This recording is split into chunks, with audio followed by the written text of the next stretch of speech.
नाम? मोहम्मद राशिद। इस बार लोकसभा चुनाव में किसकी तरफ रुझान है? ओवैसी की तरफ है जी। अगर ओवैसी का प्रत्याशी होता तो उसे देते वोट, फिलहाल नहीं है। और नहीं होने पर फिर इंडिया गठबंधन। कौन है इंडिया गठबंधन? कोई पता नहीं है। आलम त्यागी। लोकसभा चुनाव सर पर है, जी। किस कैंडिडेट के बारे में आपका विचार है? भाई यहाँ से छपार में मतलब दीपक सैनी को देने की सोच रहे हैं वोट यहाँ क्या के आपकी आदमी। मुलाकात हुई उनसे? नहीं हो ही नहीं अभी तक, लेकिन करने वाले हैं, आने वाले हैं यहाँ पे भी। पिछली बार मलूक नागर जीते, उनका कार्यकाल कैसा रहा? बसपा से थे। भाई उनका तो बस ऐसा ही रहा, ढिल्ला सा ही, या तो कुछ खास नहीं किया उन्होंने। जी आपका नाम?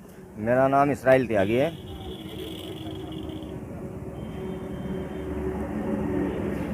बिजनौर लोकसभा से किस प्रत्याशी के रूप में किसको चाहते हैं आप? भैया प्रत्याशी तो बढ़िया सभी हैं, लेकिन बढ़िया वो जो जीतने के बाद वो अपनी लोकसभा का विकास करे। जैसे कि हमने पिछली बार मलूक नागर जी को बहुत तन मन धन से सभी बिरादरियों ने मिलकर वोट किया था, और मलूक नागर जी एक दिन भी अपनी लोकसभा में नहीं आ पाए। तो ऐसे प्रत्याशी की हमें बिल्कुल ज़रूरत नहीं है। हमें प्रत्याशी ऐसा चाहिए जो विकास करे। और आपके चैनल के माध्यम से मैं एक बात और कहना चाहता हूँ कि जो भी प्रत्याशी है वो एनडीए का हो या इंडिया का हो, गठबंधन का, जो प्रत्याशी गलत बातें करेगा, गलत अफवाह फैलाएगा, उसको पब्लिक जवाब देने के लिए इस बार तैयार है।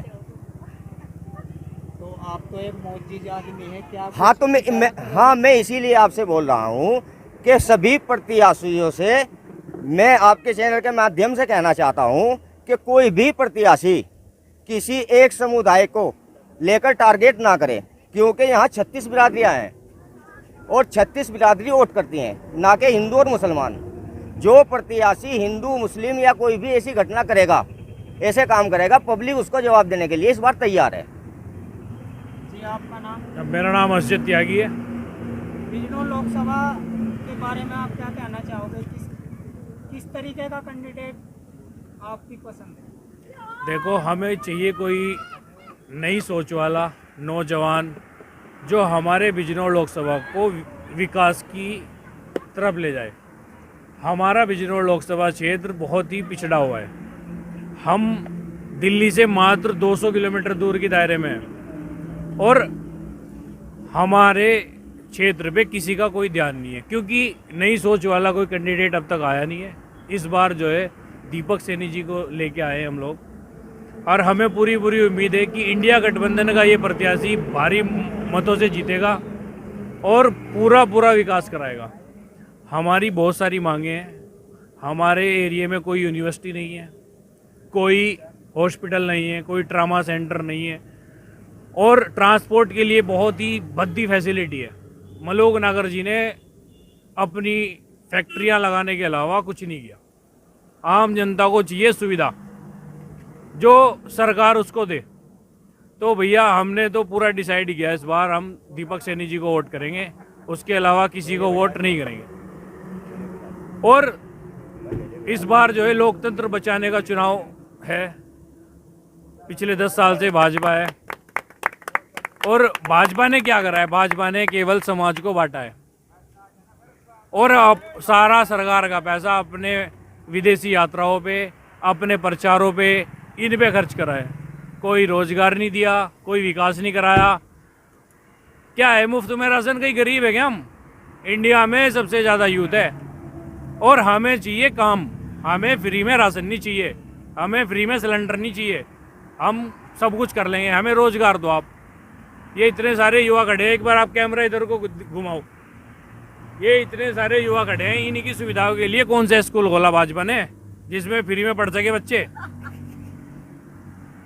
कोई स्कूल खोला हो, कोई यूनिवर्सिटी खोली हो, भाई एक चीज़ बता दो जिसमें फ्री में कोई बच्चा पढ़ सके। हमें फ्री में चाहिए एजुकेशन, फ्री में चाहिए हमें हेल्थ। 5 लाख रुपए का उन्होंने वो बनाया अभी, आयुष्मान कार्ड कहते हैं जी नेताजी उसे। आयुष्मान कार्ड में कहते हैं कि हम ऑपरेशन के पैसे नहीं लेंगे, दवाइयों के पैसे आप दो। तो हमें ऐसी सुविधा चाहिए क्या? हमें चाहिए नव युवाओं के लिए नौकरी, और इनके लिए एजुकेशन। ये पढ़ेंगे लिखेंगे, अच्छा रोजगार करेंगे, अच्छी नौकरियों पे जाएंगे। अब पढ़ेंगे कैसे? महंगाई 10% है, कमाई 4% है, 6% लोग लोन पे गुजारा कर रहे हैं।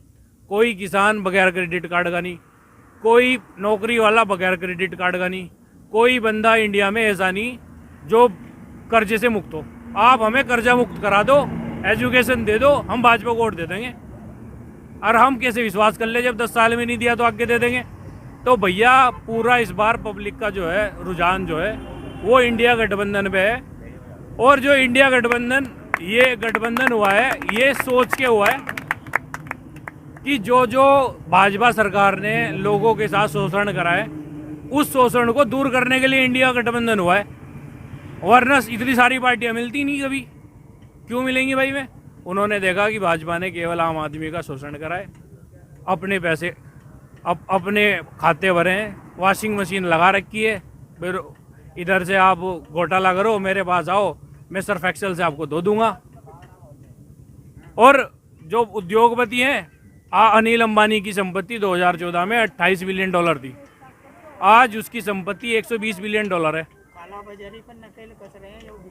कालाबाजारी पे कैसे नकेल कस रहे हैं? भाजपा सरकार में 10 उद्योगपति विदेश चले गए, जिन पे खुद का एक राज्यसभा सांसद था, वो था, क्या नाम था जी उसका, जो किंगफिशर का मालिक है, इनके विजय माल्या इनके हाथों के नीचे से गया है। ये कहते हैं माल लूटो विदेश जाओ, और हम अपना माल लुटवाने नहीं देंगे। अब जो इंडिया का युवा जाग चुका है, उसने मन बना लिया है, वो भाजपा सरकार छोड़ के रहेगा, अपना लोकतंत्र बचा के रहेगा।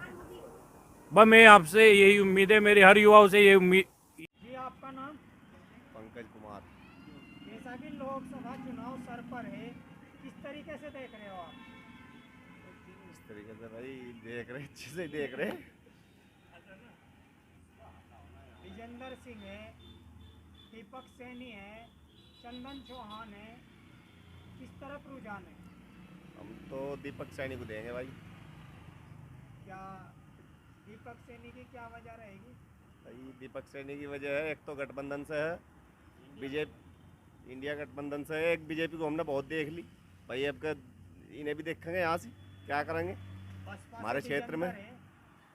बसपा तो जीतती नहीं, कहीं तक भी वोट देने से कोई फायदा नहीं है। नहीं, मुस्लिम और एससी समाज अगर एक होकर वोट डाल दे तो? भाई हम एससी समाज से ही, हम तो बसपा को वोट देने से कोई फायदा लग नहीं रहा, इसलिए हम बसपा को वोट दे रहे, गठबंधन को जा रहे हैं। गठबंधन को वोट देंगे, अपनी वोट नहीं बिरान होने की। तो आपने विश्वास दीपक सैनी पे किया है? हाँ जी, दीपक सैनी। क्या नाम? मेरा नाम असजद त्यागी है। लोकसभा चुनाव में 3 प्रत्याशी हैं, इंडिया गठबंधन, एनडीए और बसपा, किस तरीके से देख रहे हो? मैं ये देख रहा हूँ कि 2024 में जो ये चुनाव है, ये लोकतंत्र को बचाने का चुनाव है। भाजपा जो है डिक्टेटरशिप ले आएगी अगर आपने इस बार अपना वोट सोच समझ के नहीं दिया। तो मैं और मेरे सारे सपोर्टर, हम लोग इंडिया गठबंधन को वोट करेंगे, क्योंकि हमें अपना देश बचाना है। और हम लोग जो है पूरी मेहनत कर रहे हैं अपने क्षेत्र में कि दीपक सैनी को बहुत ज़्यादा भारी मतों से जिताएं। और इसमें सभी कार्यकर्ता हैं, समाजवादी का है, कांग्रेस का है, आप पार्टी का है। तो हम लोग जो है पूरी कोशिश कर रहे हैं कि दीपक सैनी जी को बहुत भारी मतों से जिताएं।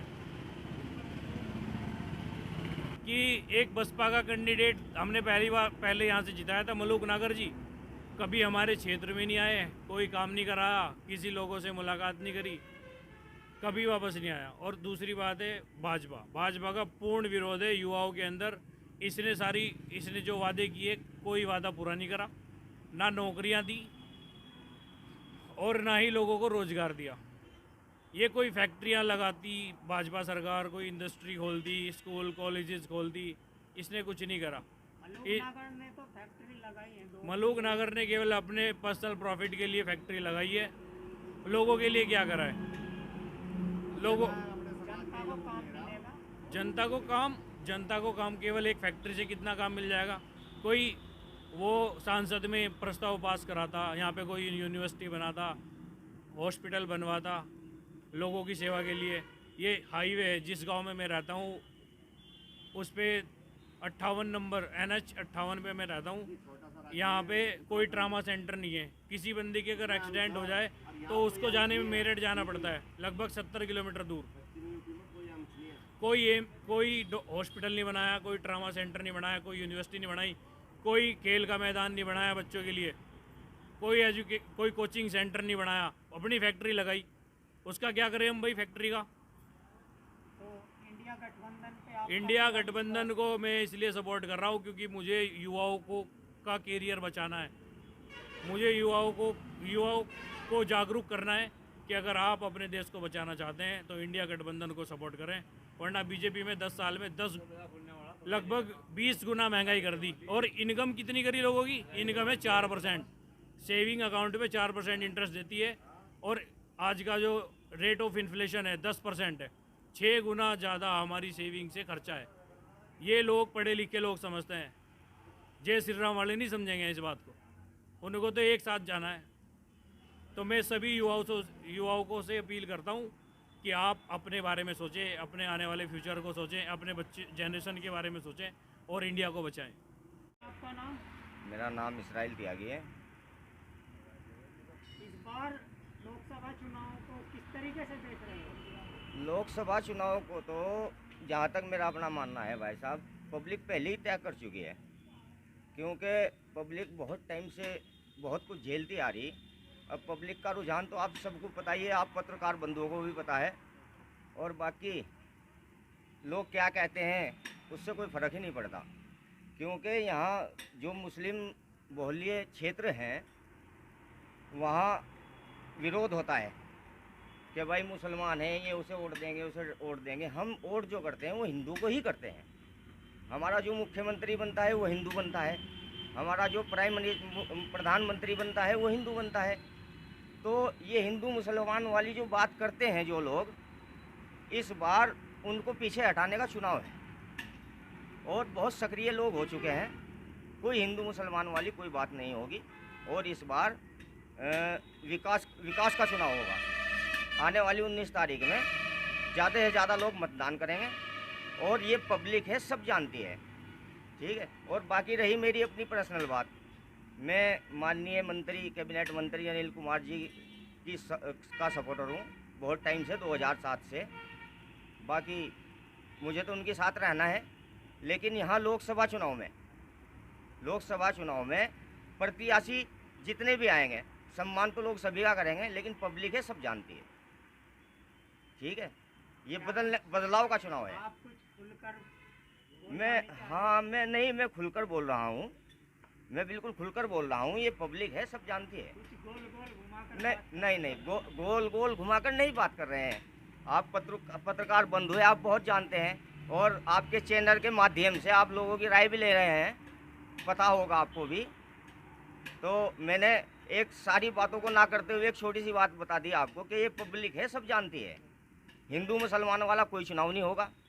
हिंदू मुसलमान वाला चुनाव लोग कर देख चुके। इस बार लोकतंत्र को बचाने का चुनाव होगा।